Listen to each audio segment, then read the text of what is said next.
ওকে, তো আপনারা ফেজরের ম্যাথ যেভাবে করবেন, ফার্স্টলি হচ্ছে ক্যালকুলেটরটা নিলেন।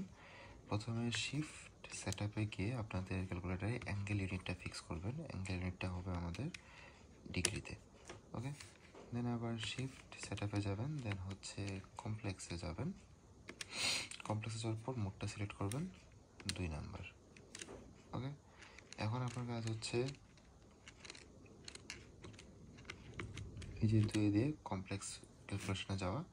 সো যদি আপনি এখন ফেজর করতে চান, ধরেন 2, এখানে অ্যাঙ্গেল সাইনটা আছে, অ্যাঙ্গেল 50 যোগ 5, অ্যাঙ্গেল 20, অ্যাঙ্গেল এখানে 50 না 10 দিয়ে দিই, বেশি হয়ে যাচ্ছে। তো যদি এন্টার দিই, এই যে আমার ফেজর ফর্মে 6.97 অ্যাঙ্গেল 17.14 চলে আসলো। এটা হচ্ছে ফেজরের যোগ। ওকে স্যার, ভালো কথা। এখন যদি আমরা ফেজরের গুণ করতে চাই, তাহলে কী হবে? আবার যদি 2 অ্যাঙ্গেল 50 গুণ হচ্ছে 5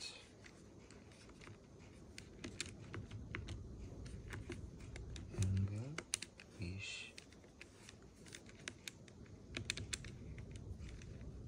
এটা ফেজর 10 অ্যাঙ্গেল 2 5 করলো, আর 5 20 25, 5 আর 20 যোগ করলো, আর 2 আর 5 গুণ করলো, যা আমরা আগে থেকে করে আসছি এভাবে।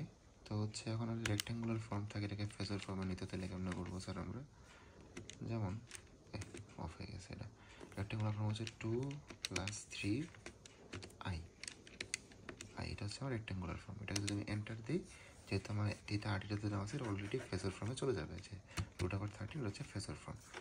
তো আপনারা আশা করি ফেজর ফর্মে কনভার্ট করতে পারবেন। ফেজর বুঝে গেছেন? Okay sir.